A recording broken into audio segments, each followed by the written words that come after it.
So hello students, स्वागत है आपका अपने यूट्यूब चैनल पे। इस यूट्यूब चैनल पे हम यूपीएससी से रिलेटेड कंटेंट को स्टडी करते हैं और उसे इजी से इजी लैंग्वेज में समझने की कोशिश करते हैं। हमारी क्लास 6 की हिस्ट्री की सीरीज़ चल रही है। अभी तक उसमें हमने 8 चैप्टर कंप्लीट कर चुके हैं। आज हम 9 चैप्टर पढ़ने वाले हैं। ठीक है, तो स्टार्ट करते हैं।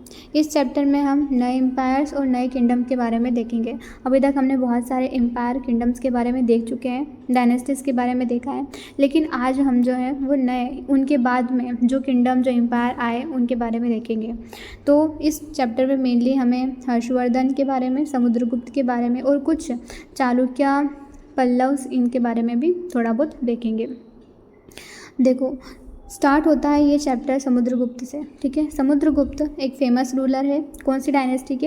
ये बिलोंग करते हैं गुप्ता डायनेस्टी से। ठीक है, गुप्तास के बारे में आपने सुना होगा, तो समुद्रगुप्त बिलोंग करते हैं गुप्तास डायनेस्टी से।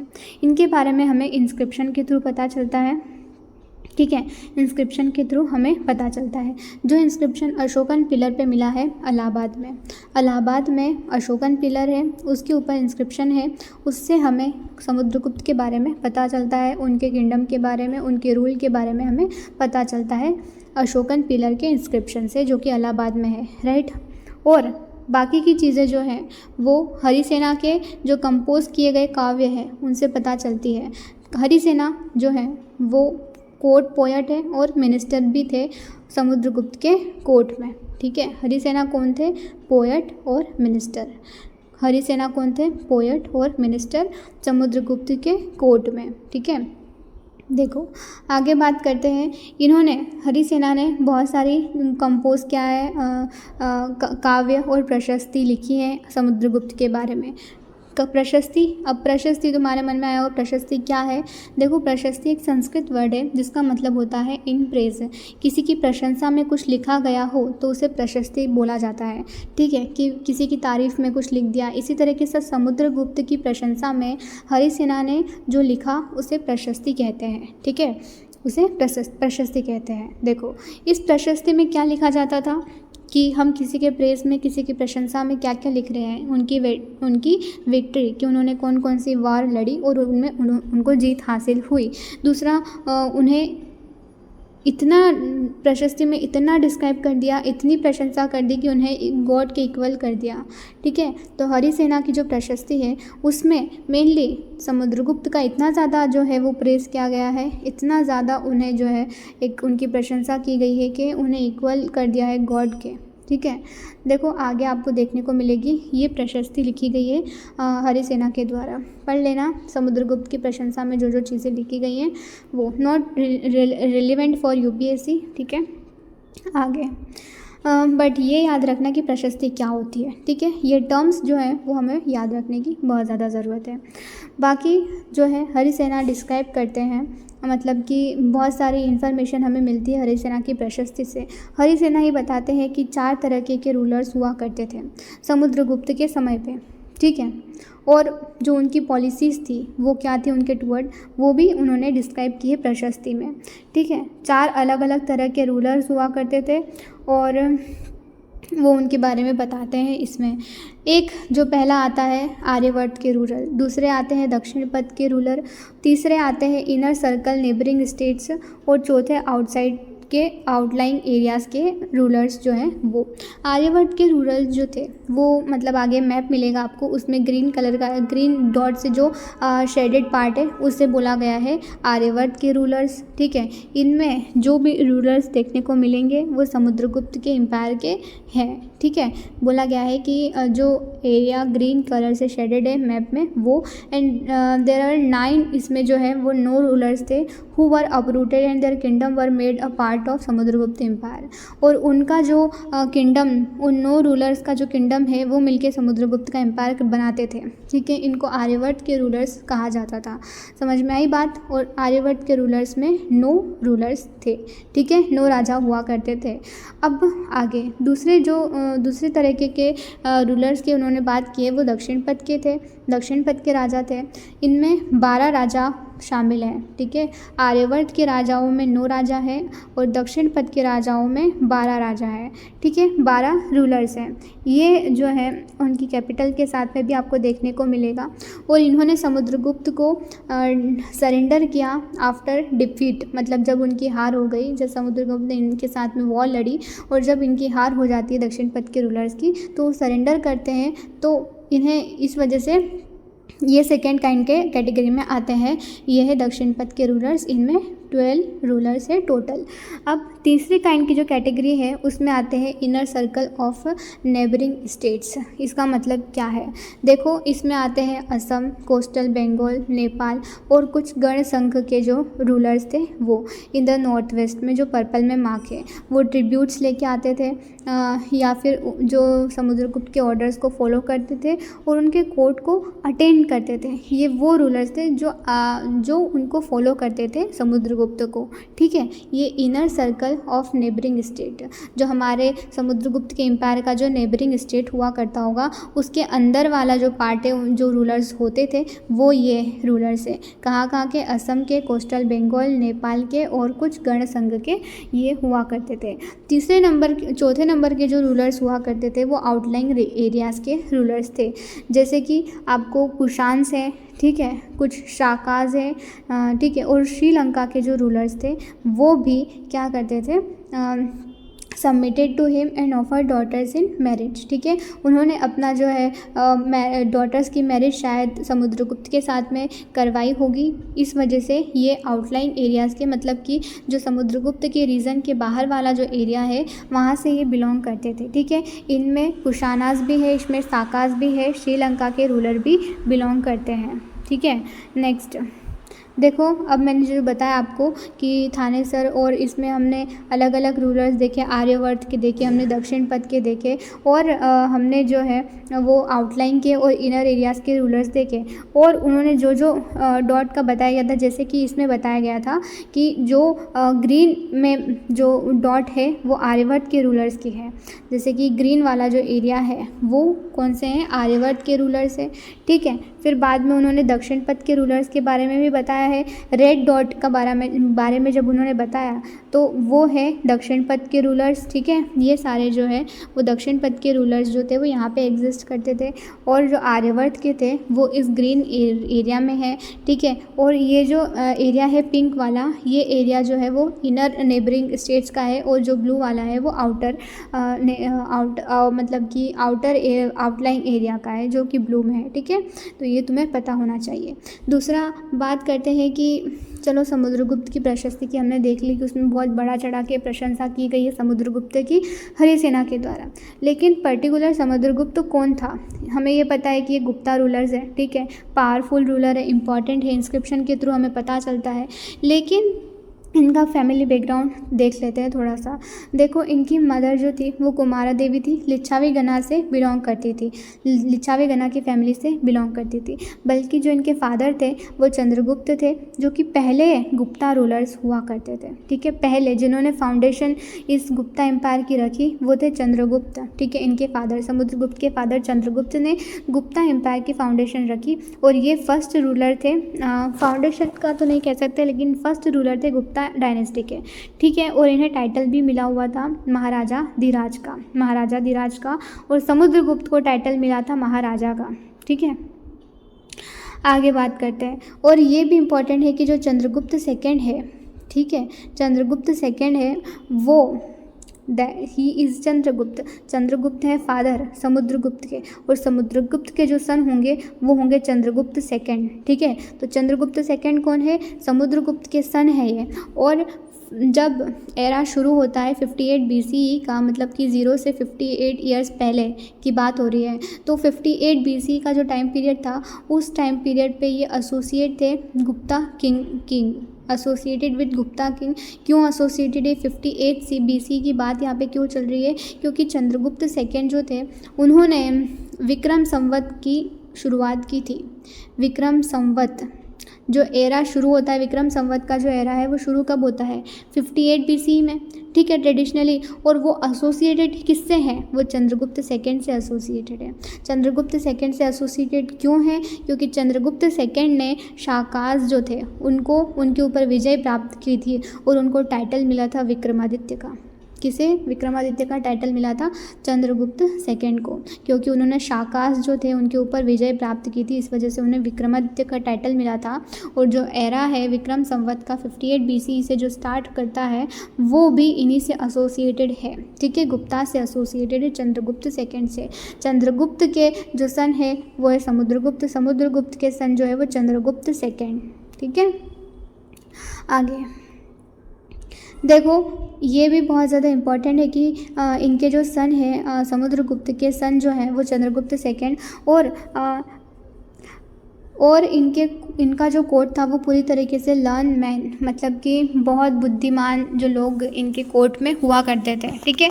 जैसे बहुत सारे पोएट्स भी जो फेमस हैं वो सब आपको इनमें यहाँ पे देखने को मिलेंगे। इनके कोर्ट पोएट जो हैं बहुत सारे देखने को मिलेंगे। बहुत सारे ज्ञानी लोग इनके कोर्ट में हुआ करते थे चंद्रगुप्त सेकंड के कोर्ट में, ठीक है। याद रखना चंद्रगुप्त सेकंड का इम्पोर्टेंस कितना है कि उनका जो है शाकास पे उन्होंने विजय प्राप्त करी तो उन्हें क्या मिल गया? टाइटल विक्रमादित्य का टाइटल मिल गया था उन्हें, ठीक है।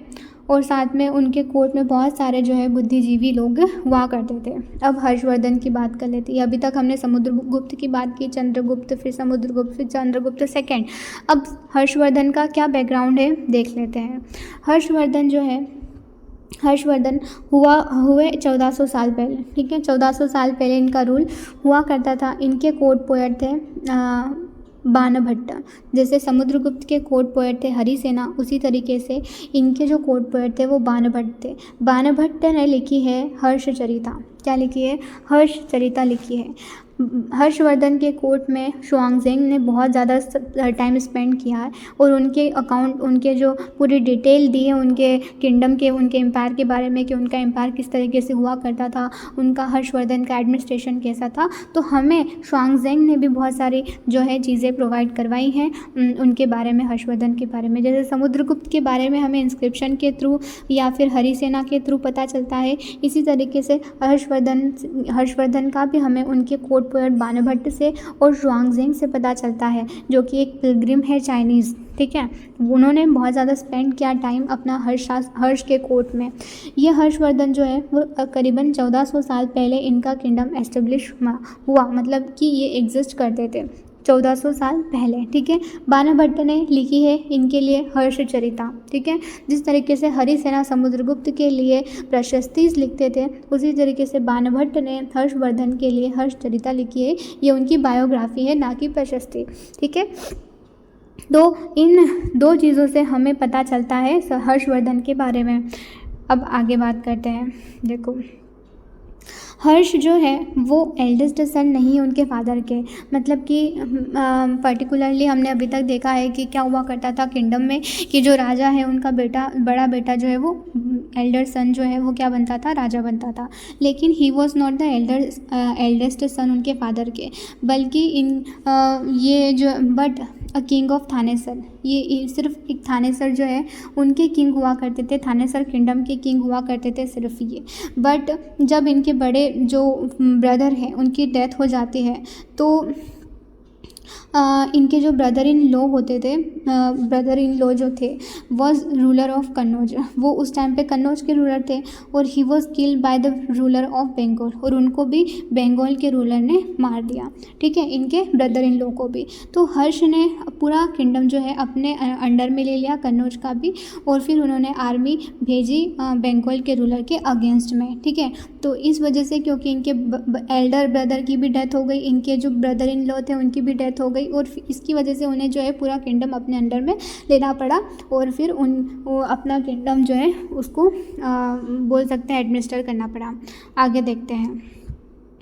अब हम हर्षवर्धन का भी हमने देख लिया है, दक्षिण पथ के हर्षवर्धन का जो किंगडम है उसके बारे में देख लिया है हमने। उसके कोट पोएट बाणभट्ट के बारे में, हर्षवर्धन के बारे में उन्होंने लिखी है बायोग्राफी, वो भी देखी हमने। और हमें पता चलता है हर्षवर्धन के बारे में ज़ुआंगज़ेंग से, ठीक है, जो कि चाइनीज़ पिलग्रिम है। अब पल्लव, चालुक्य और पुलकेशिन के बारे में देख लो, उनकी प्रशस्ति क्या कहती है और उनका हमें कैसे पता चलता है। ये जो है इम्पॉर्टेंट रूलर है तीनों साउथ इंडिया के, ठीक है, साउथ इंडिया के। अभी तक तो वो हर्षवर्धन जो है, समुद्रगुप्त नॉर्दर्न में बिलोंग कर रहे हैं, नॉर्थ पार्ट से, लेकिन ये जो है तीनों पुलकेशिन, चालुक्य और पल्लव जो है वो तीनों साउथ इंडिया से बिलोंग करते हैं। और पल्लव जो है उनकी कैपिटल थी कांचीपुरम में, ठीक है, कांचीपुरम में उनकी कैपिटल थी टू द कावेरी डेल्टा, ठीक है। बल्कि जो चालुक्य थे उनका किंगडम था रायगढ़ दोब में, कृष्णा और तुंगभद्रा बेसिन के बीच में इनका किंगडम पड़ता था चालुक्य का, और इनकी जो कैपिटल थी वो थी ऐहोल। पल्लव की कैपिटल क्या है? कांचीपुरम। पल्लव की कैपिटल है कांचीपुरम, चालुक्य की कैपिटल जो है वो है ऐहोल, ठीक है। पल्लव की कैपिटल कांचीपुरम और चालुक्य की कैपिटल है ऐहोल।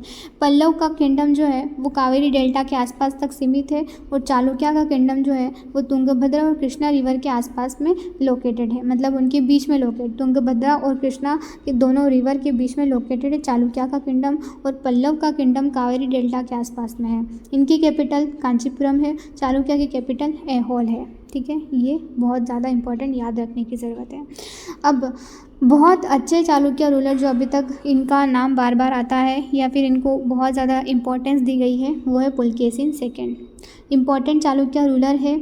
इनके कोर्ट पोएट जो थे रवि कीर्ति, इनके बारे में प्रशस्ति लिखते हैं और बहुत सारी चीज़ें जो है इनके बारे में बताते हैं पुलकेशिन सेकेंड के बारे में। तो समुद्रगुप्त के बारे में बताई किसने बताई? समुद्रगुप्त के बारे में हरिसेना ने बताई, ठीक है। फिर दूसरे हर्षवर्धन हुए, उनके बारे में बाणभट्ट ने बताई, और ये आपके पुलकेशिन सेकेंड जो हैं उनके बारे में बता रहा है रवि कीर्ति, ठीक है। तो ये तीनों के बारे में देख लेना कि कौन से कोर्ट पोएट किसके कोर्ट में हुआ करते थे, बहुत ज़्यादा इंपॉर्टेंट है, डायरेक्ट क्वेश्चन आते हैं प्रीलिम्स में इससे, ठीक है। तो ये बहुत ज़्यादा इंपॉर्टेंट है कि किसके कोर्ट में कौन हुआ करता था, कौन सा पोएट या किस पिलग्रिम ने किसके कोर्ट में जो है वो ट्रैवल किया या टाइम स्पेंड किया, ठीक है। तो बहुत ज़्यादा इम्पॉर्टेंट है। तो पुलकेशिन सेकेंड जो है वो एक चालुक्य रूलर है, इम्पॉर्टेंट चालुक्य रूलर है, और रवि कीर्ति उनके बारे में बताते हैं प्रशस्ति के थ्रू, जिससे हमें इनके बारे में पता चलता है पुलकेशिन सेकेंड के बारे में।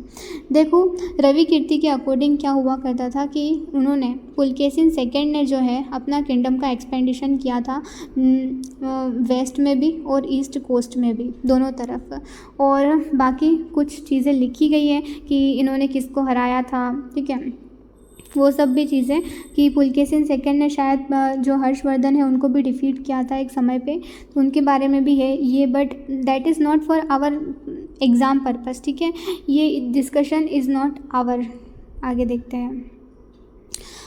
How were these kingdoms administered, किस तरीके से ये सारे किंगडम जो हैं वो एडमिनिस्टर हुआ करते थे।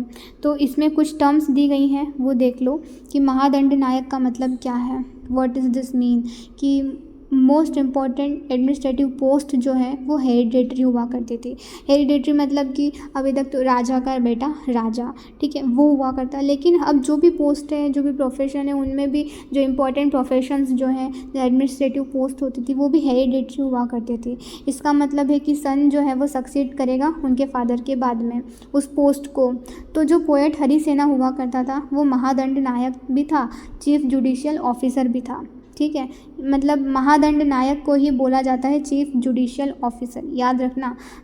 हरिसेना कौन थे? समुद्रगुप्त के कोर्ट पोएट थे, ठीक है, ये पता है ना तुम्हें।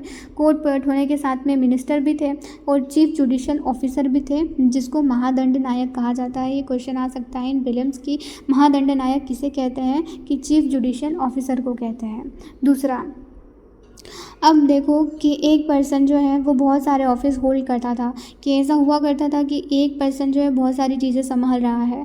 ऐसा नहीं है कि हर प्रोफेशन का अलग अलग एक मेंबर जो है वो है, लेकिन यहाँ पे ऐसा भी हुआ करता था एक ही पर्सन बहुत सारी चीज़ें संभाल रहा है। फॉर एग्ज़ाम्पल के लिए अगर हरिसेना की बात करें तो वो महादंड नायक तो है ही सही, चीफ जुडिशियल ऑफिसर तो है ही सही, साथ में कुमार अमात्य भी है, मतलब मिनिस्टर भी है, और संधि विग्रहिका भी है। संधि विग्रहिका का मतलब है minister of war and peace. तो यहाँ पे हरिसेना को कितनी सारी पोस्ट दी गई है, समझ में आ रहा है कि एक पर्सन जो है वो बहुत सारी पोस्ट को क्या कर रहा है, होल्ड कर रहा है। तो देखो हरिसेना पोएट भी है, हरिसेना मिनिस्टर भी है, हरिसेना जो है वो महादंड नायक भी है, कुमार अमात्य, संधि विग्रहिका।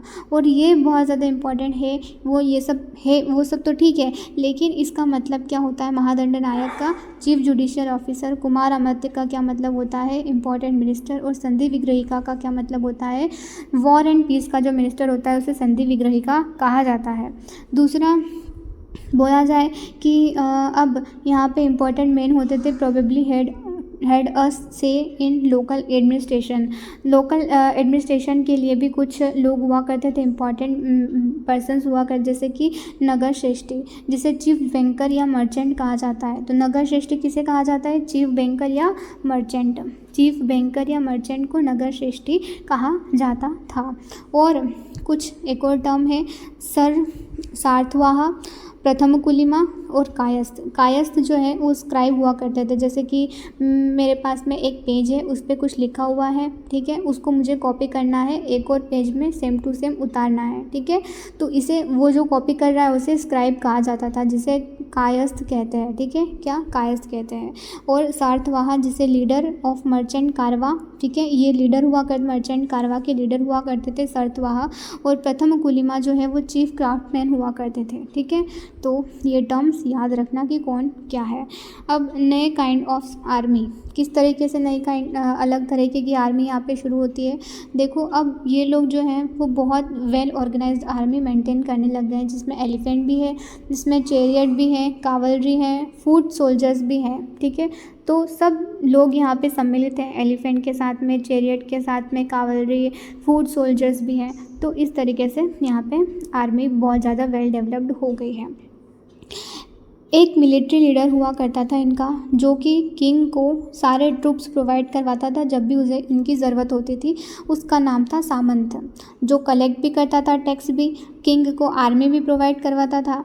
लेकिन ये सामंत जो है इसका बहुत ज़्यादा इंपॉर्टेंट याद रखना, बहुत ज़्यादा आएगा इसका आगे भी, कि सामंत जो है वो क्या है, मिलिट्री लीडर भी है, साथ में वो क्या कर रहा है कि अगर रेवेन्यू कलेक्ट भी कर रहा है और वो सारे चीज़ें जो है किंग को प्रोवाइड करवा रहा है, सारी आर्मी प्रोवाइड करवा रहा है सामंत।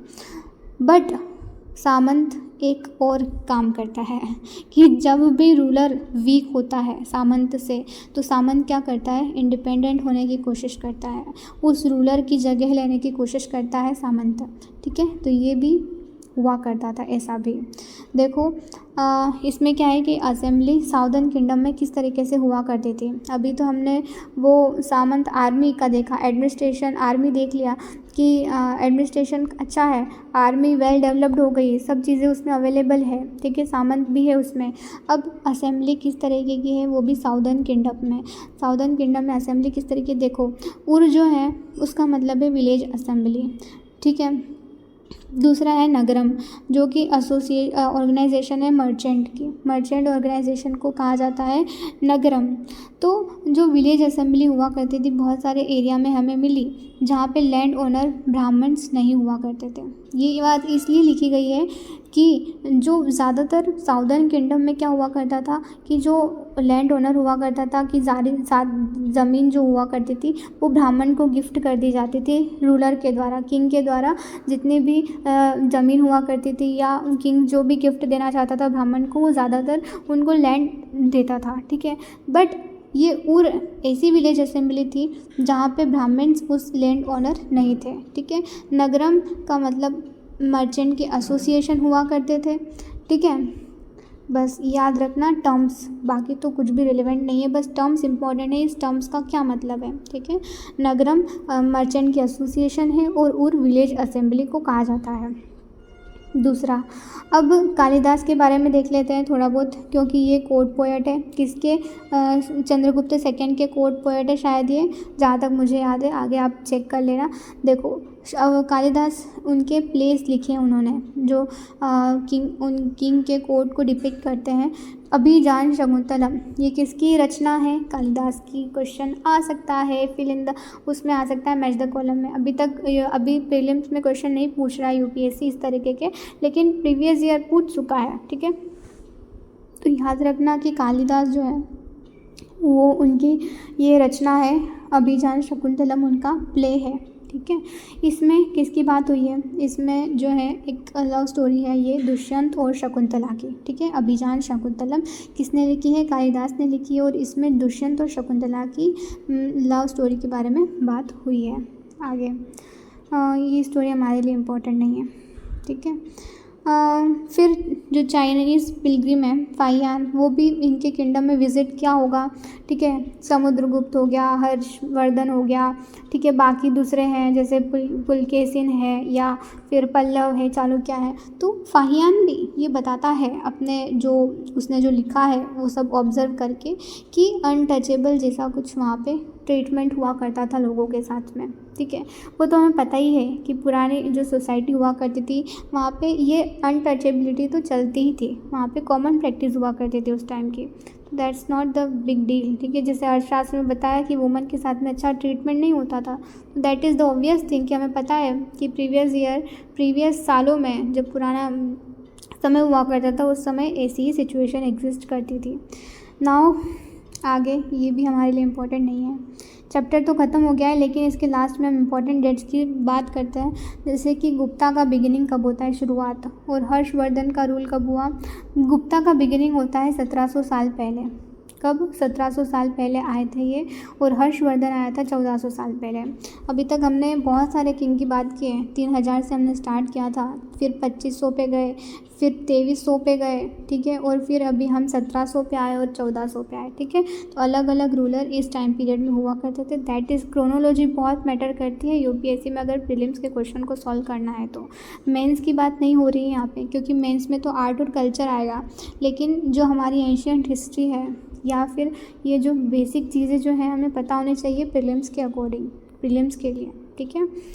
चलो ठीक है, thank you and have a nice day.